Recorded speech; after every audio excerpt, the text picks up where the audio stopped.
नमस्कार, स्वागत है आप सबका हमारे खास कार्यक्रम में। मैं हूं कवींद्र। यूक्रेन और रूस के बीच युद्ध चल रहा है, जिसके चलते यूक्रेन में पढ़ने वाले भारतीय छात्र, खासतौर पर जो कि मेडिकल की शिक्षा के लिए वहां पर गए थे, उनके भविष्य पर अब संकट के बादल मंडरा रहे हैं। ऑपरेशन गंगा चलाया गया और इन तमाम छात्रों को सुरक्षित वहां से निकालकर भारत लाया गया और सरकार ने इस बात का हालांकि भरोसा दिया है कि उनकी शिक्षा और भविष्य को लेकर सरकार चिंतित है और आगे उनकी मदद की जाएगी। लेकिन सवाल यह है कि यूक्रेन में पढ़ने वाले मेडिकल के छात्र, अब उनके सामने विकल्प क्या होंगे और ये तमाम छात्र चाहते क्या हैं, और भारत में अगर उन्हें एडमिशन मिलता है तो उसका रास्ता क्या होगा और उसकी चुनौतियां क्या होंगी। साथ ही साथ क्या वापसी के विकल्प भी खुले रहेंगे और छात्र खुद क्या सोचते हैं, और क्योंकि इसे लेकर एक याचिका कोर्ट में डाली गई है कि उन्हें भारत में शिक्षा के लिए सरकार मदद करे। तो समझेंगे इस पूरे मसले को और साथ ही साथ इसके अलग अलग पहलुओं को और आगे के रास्ते की चुनौतियों को। हमारे साथ तीन खास मेहमान हैं। हमारे साथ प्रोफेसर राजेंद्र पांडे जी हैं, जो कि वीसी हैं, West Bengal university of health sciences. आपका स्वागत है सर। डॉक्टर विजय कुमार हमारे साथ हैं, जो कि अध्यक्ष हैं विदेशी चिकित्सा स्नातक संघ से, और आप महाराष्ट्र सरकार में इस वक्त काम कर रहे हैं। साथ ही सूरज हमारे साथ हैं, जो कि मेडिकल छात्र हैं यूक्रेन में। आपका सूरज स्वागत है। शुरुआत में सूरज आपसे ही करना चाहूंगा, क्योंकि 18,000 से ज़्यादा जो ऑफिशियली आंकड़े आए, 18,100 के करीब बताया गया कि वहाँ यूक्रेन में भारत के छात्र छात्राएं जो कि एमबीबीएस की पढ़ाई के लिए वहाँ पर पहुँचे थे, उन्हें वापस सुरक्षित निकाला गया। बहुत सारे लोग, या बहुत सारे मैं कहूँ कि स्टूडेंट्स जो फाइनल ईयर में थे, और बहुत सारे ऐसे हैं जो कि अलग अलग ईयर, यानी कि फर्स्ट ईयर से लेकर फोर्थ ईयर तक हैं। सवाल है कि अब आप लोगों के सामने विकल्प क्या है और तमाम वहाँ पर जो स्टूडेंट्स हैं वो क्या चाहते हैं अपनी आगे की शिक्षा को लेकर भारत सरकार से। नमस्कार, मेरा नाम सूरज कुमार है। मैं उज़्ग्रोड नेशनल यूनिवर्सिटी, जो बेस्ट साइड ऑफ यूक्रेन में पढ़ता है, मैं वहाँ से लास्ट ईयर में शिक्षा प्राप्त कर रहा था और मैं उत्तर प्रदेश अयोध्या से हूँ। और मेरी कुल मिला के पढ़ाई जो है 3 महीने ही लेफ्ट थी वहाँ पे। तो हम लोगों के मन में ये डाउट है कि जो 3 महीने का हमारा एजुकेशन है उसको हम कैसे कंप्लीट करेंगे। मसला ये है कि जो हमारा एक्चुअली एक एडवाइजरी आई है गवर्नमेंट की तरफ से कि जो वहाँ पे इंटर्नशिप कर रहे थे, हम लोग इंटर्नशिप ईयर में थे, जो इंटर्नशिप ईयर में है वो यहाँ आके मतलब जो यहाँ का foreign medical graduate Indian exam होता है वो हम दे सकते हैं। लेकिन बात ये, हमारे डाउट ये है कि जब हमें वहाँ से डिग्री प्राप्त ही नहीं है तो हम यहाँ का मतलब फॉर्म कैसे फिल कर पाएंगे और भविष्य में हम उसको एग्जाम कैसे दे पाएंगे। और जो फर्स्ट ईयर से फिफ्थ ईयर स्टूडेंट हैं उनकी जहाँ पे वो पढ़ते थे ज्यादातर कहीं यूनिवर्सिटी ही नहीं बची है, कहीं पे हॉस्पिटल ही नहीं बचा है, कहीं पे कुछ नहीं बचा है। तो मतलब उनके एजुकेशन का वो कैसे आगे से कंटिन्यू करेंगे, इसी का डाउट है, कैसे क्या करेंगे। सूरज, बिल्कुल, जो कि एडवाइजरी जारी की गई है सरकार की ओर से, उन्होंने साफ किया है। मैं अगर बता दूं कि एनएमसी ने कहा है कि जो भी फॉरेन ग्रेजुएट से स्टूडेंट्स जो कि एमबीबीएस की पढ़ाई करने गए थे, उनकी अगर एजुकेशन वहां पर कंप्लीट है और इंटर्नशिप बची हुई है, वो भारत में कर सकते हैं। लेकिन जैसा कि आपने कहा, ये एक बड़ा सवाल है कि अभी तक वहां से पासिंग सर्टिफिकेट या वो सब डॉक्यूमेंट्स नहीं मिले, इसके बिना यहाँ पर इंटर्नशिप कैसे आप आगे बढ़ेंगे, आप ये कह रहे हैं। डॉक्टर विजय, आपसे समझना चाहूंगा, क्योंकि संख्या काफी ज्यादा है, फाइनल ईयर के स्टूडेंट्स के लिए एक ऑप्शन, एक विकल्प सरकार की ओर से मिल सकता है जिसके बारे में इशारा किया गया है। लेकिन बाकी जो स्टूडेंट्स हैं फर्स्ट से लेकर फोर्थ ईयर तक, उनको लेकर क्या चुनौतियां आपको लगता है कि क्या दिक्कतें हो सकती हैं जिस पर सरकार को या फिर भारत में शिक्षा बोर्ड जो है उनको सोचने की जरूरत है? फर्स्ट से फोर्थ ईयर के स्टूडेंट्स के लिए तो बहुत से प्रॉब्लम है। Actually we can not accommodate in India also, because उनके पास तो प्रूफ भी नहीं है कि he is in second year, he is in third year और इज इन फोर्थ ईयर। और उनको इंडिया में अकोमोडेट करने की जहाँ का बात आता है, जैसे इंडिया में हमारे पास 40, 45, 60,000 रुपया, 60 लाख रुपीस फीस है यहाँ पे, and these students they can not afford that much money, क्योंकि ये लोग पुअर फैमिली से, मिडिल क्लास फैमिली से, and they can not afford the Indian medical education burden in India, so they go to the abroad. यही reason है। तो ये तो बड़ा कंफ्यूजन वाला मामला है कि इंडियन गवर्नमेंट ने जैसे डिक्लेयर किया है कि we can accommodate, we will accommodate these student in India, but now because of destruction of the building of the whole university, how come the student will prove themself as a student of second year, third year, fourth year. This is a big confusion. And second thing, हमारे पास जितने भी medical colleges हैं वो बहुत ही limited seats में available है, और already those colleges are full with this admissions. तो इट इज नहीं, वेरी ज्वाइन नहीं हो रहा डिफिकल्ट। भाई। Hello, It is very difficult for the accommodation of these students in India. लेकिन डॉक्टर विजय, क्योंकि फाइनल ईयर को ही Yeah. अगर मैं कहूँ जो 4th ईयर तक के हैं, आपने कहा कि क्योंकि उनके पास कोई सर्टिफिकेट नहीं है और किस ईयर में वो है, किस ईयर को पास कर चुके हैं, इसकी मैं कहूँ कि सर्टिफिकेट उनके लिए बहुत मुश्किल है उनको हासिल करना, और भारत में वो सीट कैसे एडजस्ट होंगी ये एक बहुत ही बड़ी चुनौती होगी। लेकिन फाइनल ईयर के लिए अगर मैं कहूँ, जैसा कि सूरज बता रहे थे, जिन लोगों ने पास आउट कर लिया या पास आउट होने के करीब थे, उनको इंटर्नशिप की बात कही गई है सरकार की ओर से। कैसे ये रास्ता बनेगा और इस रास्ते की अड़चनें, मैं कहूँ कि रुकावटें या हर्डल्स क्या नजर आते हैं आपको? उसका द बेस्ट रास्ता ये है, जैसे कि मैं गवर्नमेंट में 7 साल से कार्यरत हूँ, तो मैंने देखा हूँ हमारे पास सब सेंटर बेस्ड पीएससी में, इंटीरियर में, माइक्रो इंटीरियर में हमारे पास डॉक्टर्स ही नहीं है।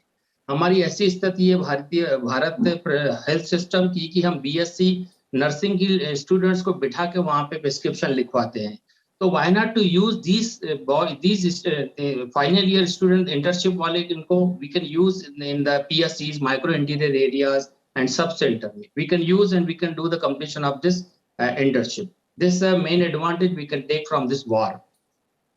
लेकिन जैसा कि सूरज कह रहे थे डॉक्टर विजय की सर्टिफिकेट उन्हें कैसे हासिल होगा, क्योंकि वहां पर तो अभी तक एग्जाम या फाइनल एग्जाम के मार्क्स उनके पास नहीं पहुंचे हैं। हाँ, सर्टिफिकेट का सबसे बेस्ट है कि जब हमारा बच्चा बाहर जाता है तो यहाँ से NMC, MCI, medical council of India eligibility certificate issue करती है। On the basis of that issuing certificate we can जज द स्टूडेंट क्लासेस। बिल्कुल। जब हम लोग यहाँ से जाते हैं तो हमें एडवाइजरी आती है कि we have to register before going, even after going we have to register, and किस ईयर में हम यहाँ से भारत को छोड़े हैं उसके आधार पे ये अनुमान लगाया जा सकता है कि वो किस ईयर में स्टूडेंट है। और प्लस कुछ यूनिवर्सिटी जैसे कि मेरी यूनिवर्सिटी, हम लोगों ने अपना 5th ईयर तक का मार्कशीट लिया है, क्योंकि हमने गवर्नमेंट से इशू कराया था कि मैं वहाँ के यूनिवर्सिटी से कि हमें यहाँ तक की मार्कशीट दिया जाए। हमारे पास वो सर्टिफिकेट है कि हम 5th ईयर तक पूरी कंप्लीट कर लिए, क्योंकि हमारा 6th ईयर कंप्लीट नहीं हुआ था जो इंटर्नशिप, उसकी ही सिर्फ हमारे पास मार्कशीट सर्टिफिकेट नहीं है। अदरवाइज वो चीजें, वो डॉक्यूमेंट्स मींस वैलिड हैं, वो यूज किए जा सकते हैं अगर इस बिहाफ पे अगर सरकार कुछ करना चाहे तो। हाँ, on the basis of that registration we get from the MCI, on the basis of that registration we can distinguish the candidates this year of education. Okay, professor Rajendra Pandey हमारे साथ हैं जो कि जुड़े हुए हैं, आप मेंबर भी हैं एनएमसी से। आप स्वागत है राजेंद्र जी। लेकिन जिस तरीके से ये हालत है और बहुत साफ विकल्प या मैं कहूँ कि रास्ता नजर नहीं आता, चुनौतियां या फिर बहुत सारे इसमें टेक्निकल इश्यूज हैं, कैसे आप देखते हैं जो भी स्टूडेंट्स यूक्रेन जैसे देश में पढ़ रहे थे, खासतौर पर जो फाइनल ईयर के हैं या उससे पहले के ईयर्स में, उन्हें कैसे एडजस्ट करने की कोशिश हो सकती है या फिर क्या रास्ते हैं? देखिए, इस चीज को अलग अलग नजरिए से अलग लोग देखेंगे। जो बेचारे यूक्रेन से लौटे हैं वहाँ की हालत को देखते हुए जो दहशत में रहेंगे, वो वहाँ जाकर अपनी बाकी की पढ़ाई कंप्लीट करना भी चाहेंगे या नहीं, या कब कर पाएंगे, इसमें एक संदेह। मगर भारतवर्ष में पढ़ने के लिए पहली एलिजिबिलिटी क्राइटेरिया है कि आपको यूजी नीट पास करने के बाद मेरिट के बेसिस पे और कोटा के बेसिस पे एनलिस्टमेंट होता है, जो जिस प्रक्रिया से छात्र नहीं गुजरे और जो नियामक है उसमें ये संभव नहीं। मगर अगर संवेदनशीलता से जुड़ा जाए, जैसा डॉक्टर साहब बता रहे थे कि इन बच्चों को हम इस्तेमाल कर सकते हैं, तो और उन्होंने एक और एंगल भी उसमें डाला कि प्राइवेट कॉलेजेस की जो फीस है बच्चे अफोर्ड नहीं कर सकते हैं। तो इनको अगर हमें सॉल्यूशन खोजना है, अड़चने तो बहुत है, अगर सॉल्यूशन खोजना है तो सरकार को सबसे पहले तो एक कदम आगे बढ़कर के ऑर्डिनेंस या एक्ट के माध्यम से इनको एकोमोडेट करने की प्रक्रिया को वाजिब बनाना पड़ेगा। जो क्योंकि ये नीट से है ही नहीं, और ये कोर्ट में चैलेंज हो जाएगा कि ये बच्चे फिर बाहर से चाइना वाले में जो पढ़ रहे हैं वहां युद्ध नहीं है, वो भी आके कहना चाहेंगे, ताजिकिस्तान, उज्बेकिस्तान के भी स्टूडेंट आके कहना चाहेंगे। तो या तो आपको एक स्पेशल ऑर्डिनेंस निकालना पड़ेगा, विशेष करके इस कारण को मद्देनजर रखते हुए कि इनको एक वैलिडिटी दी जाए एब्जॉर्प्शन। सेकेंड जो है कि प्राइवेट कॉलेज में जहाँ की ये दाखिला लेके बाकी अपनी कंप्लीट कर सकते हैं, उसमें भी दो अड़चन। एक, अगर ये अपना करिकुलम कंप्लीट भी कर लेते हैं तो इनको जो एग्जाम है वो एडमिटिंग यूनिवर्सिटी को देना पड़ेगा। तो एडमिटिंग यूनिवर्सिटी से लियाजो करके इनका एग्जाम अगर इंडिया में ही दिला दिया जाए हाइब्रिड मोड में या एक्चुअल मोड में, जी ताकि वो उस यूनिवर्सिटी का डिग्री उनको मिल सके, बाद में वो as foreign medical graduate treated हो।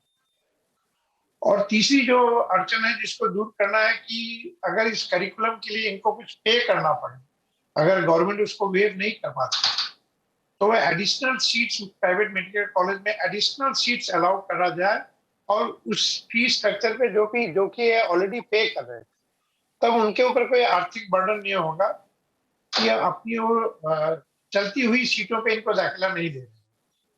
तो इन पहलू पे अगर सरकार विचार करती है और उसमें उचित संशोधन लाती है तो मेरे ख्याल से बाकी जो नियामक बॉडी है उनकी इसमें सहमति रहेगी। राजेंद्र जी, लेकिन दो जो टेक्निकल पॉइंट मैं उस हमारा पर ये थोड़ा सा विचार है चाहूंगा। कि जी मैं लौटता हूँ विजय जी आपका से, एक सेकंड राजेंद्र जी, क्योंकि जो सीटें हैं, अगर मैं पीजी के नीट के लिहाज से मैं कहूँ, माफ कीजिए, तो करीब 83,000 के आसपास सीटें हैं। अब 18,000 अगर छात्रों को उसमें आप एडजस्ट करते हैं तो ये एक्स्ट्रा सीटें आएंगी कैसे, और क्या इसके लिए हमारे मेडिकल कॉलेज तैयार हैं, उनके पास इंफ्रास्ट्रक्चर है? और दूसरा ये कि अगर किसी एक देश से लौटे छात्रों को आप एग्जाम करते हैं, किसी भी एग्जाम से एडमिशन देते हैं, तो फिर कोविड के चलते दूसरे अलग अलग मैं कहूं कि जो देश है वहां से लौटे छात्र क्या उसकी मांग नहीं करेंगे, तो फिर ये मामला ज्यादा उलझेगा? नहीं, आपको ये सोचना कि इनकी एडमिटिंग यूनिवर्सिटी का स्ट्रक्चर नहीं चेंज हो रहा। उनको परीक्षा भी उसी यूनिवर्सिटी के तहत देनी पड़ेगी और उनको फॉरेन मेडिकल ग्रेजुएट के हिसाब से बात की प्रक्रिया पूरी करनी पड़ेगी। केवल ये है कि इस युद्ध की स्थिति की वजह से उनका करिकुलम का कंप्लीशन का जो बात है, अगर वो हिंदुस्तान की किसी संस्था में कर लेते हैं जो उनकी एडमिटिंग यूनिवर्सिटी को एक्सेप्टेबल है, तो परीक्षा से वहीं से होनी। ये एडिशनल सीट जो है वो इस विशेष परिस्थिति में इन कॉलेजों को अलाउ किया जाएगा। इंफ्रास्ट्रक्चर की बात तो इतनी जल्दी तैयार भी नहीं होगा। अगर आज हिंदुस्तान युद्ध का हिस्सा हो जाता है और यहाँ के सारे कॉलेज के इंफ्रास्ट्रक्चर नष्ट हो जाते हैं, तो क्या हम इनकी पढ़ाई, हमारे छात्रों की पढ़ाई पूरी करने की कोई व्यवस्था नहीं करेंगे? जरूर करेंगे।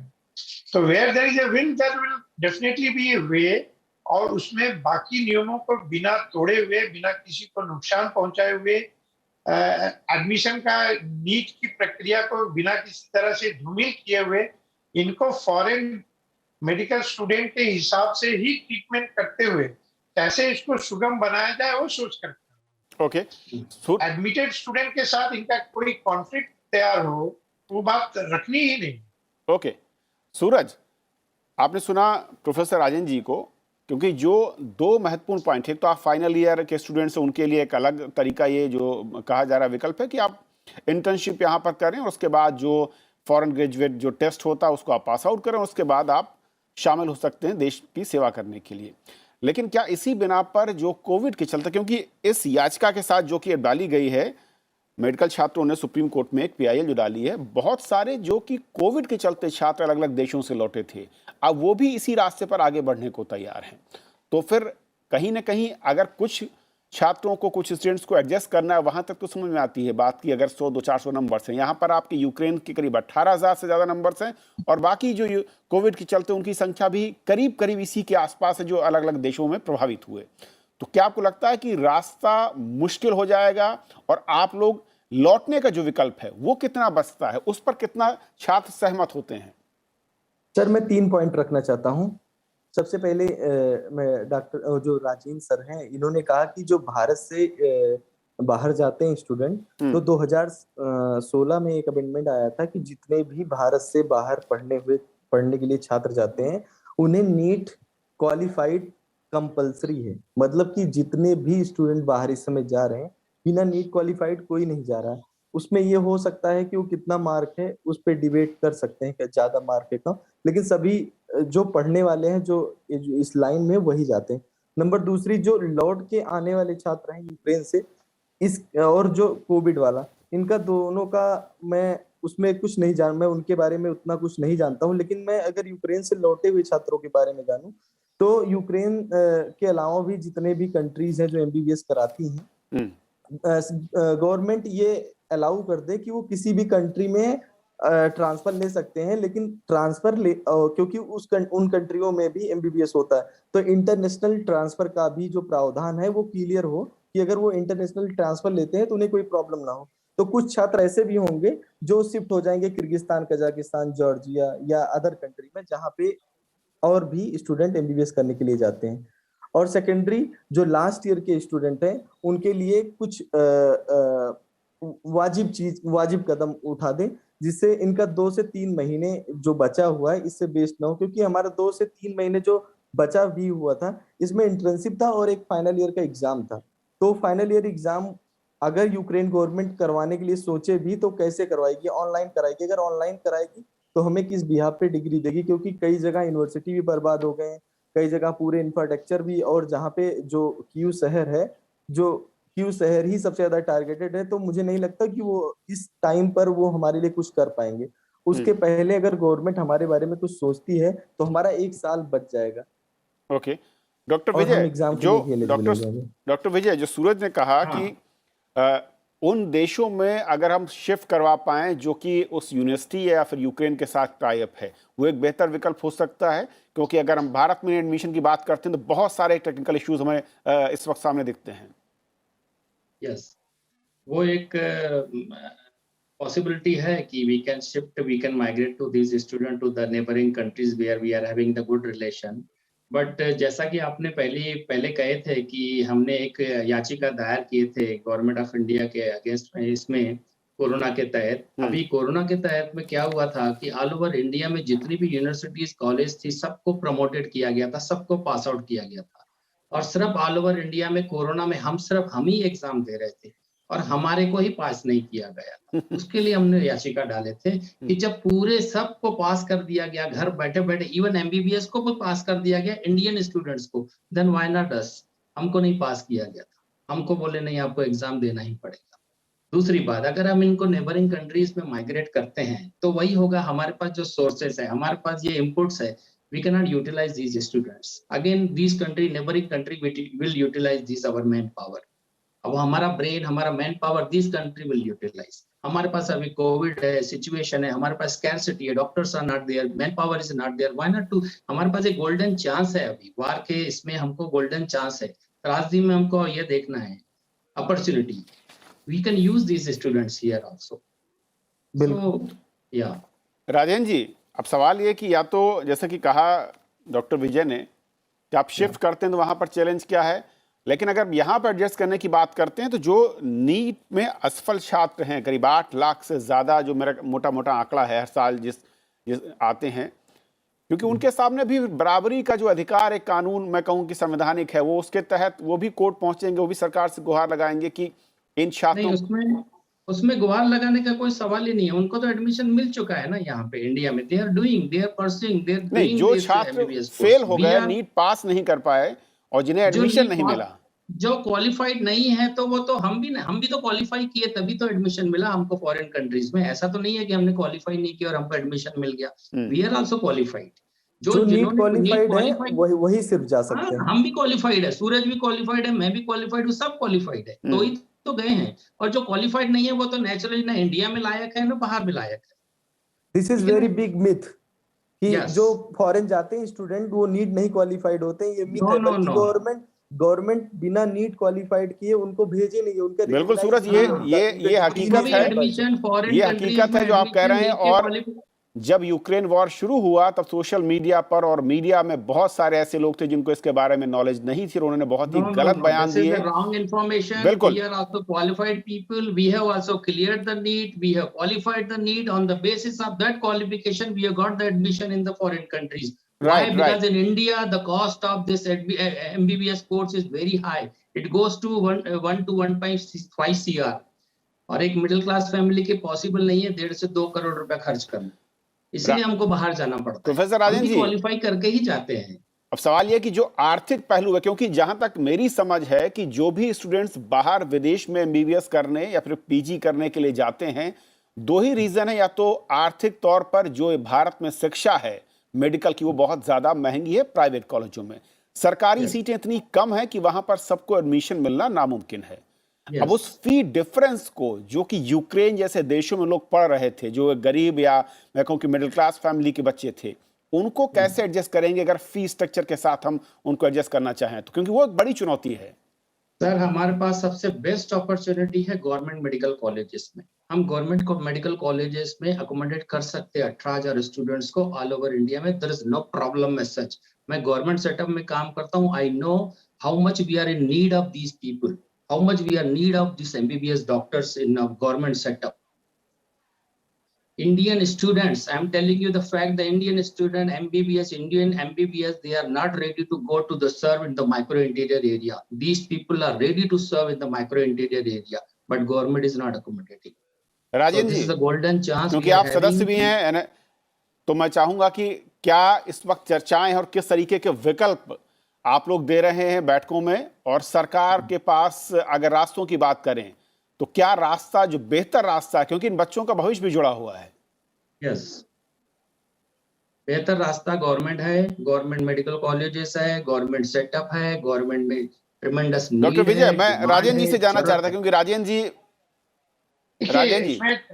एनएमसी जो है, जो एक्ट की पेरीमेट्री के बाहर जाके काम नहीं कर सकती, और आज की जो परिस्थिति है उसमें जो पार्लियामेंट या गवर्नमेंट को इसमें आगे बढ़कर जो भी वो एकोमोडेट करेंगे सारे स्टेक होल्डर से मिलकर, उसके आधार पर उनको चेंजेस करने पड़ेंगे। एक बार गवर्नमेंट जो भी चेंज करेगी उसको एनएमसी पूरी मर्यादा के साथ उसको रूपायन करेंगे, मगर एनएमसी अपने हिसाब से तो अपने जो उनके रूल्स रेगुलेशन हैं उनको चेंज कर नहीं सकते। एग्जीक्यूशन जो होगा वो तो सरकार के आदेशनामा के बाद ही होगा, चाहे वो ऑर्डिनेंस करके करें या एक्ट में रूल्स में चेंज लाकर करें। मगर ऐसा नहीं कि नहीं किया जा सकता है। उनका सुझाव है कि आप गवर्नमेंट में करें, या गवर्नमेंट सोच सकती है कि प्राइवेट कॉलेज में जो अनयूटिलाइज सीटें हैं उनके माध्यम से की जाए, और क्योंकि उनकी सीटें खाली हैं तो जो भी एडिशनल रेवेन्यू जनरेट होगा उसमें उनका फायदा है। सेकेंड ईयर की सीट जो खाली है उसमें सेकेंड ईयर एडजस्ट हो जाए, थर्ड ईयर की सीट में थर्ड ईयर एडजस्ट हो जाए। मगर उनकी परीक्षाओं और बाकी चीजों को कैसे करेंगे उसमें थोड़े रूल्स एंड रेगुलेशन में उनको छूट देनी पड़ेगी, ताकि उसकी कानूनी वैधता रहे।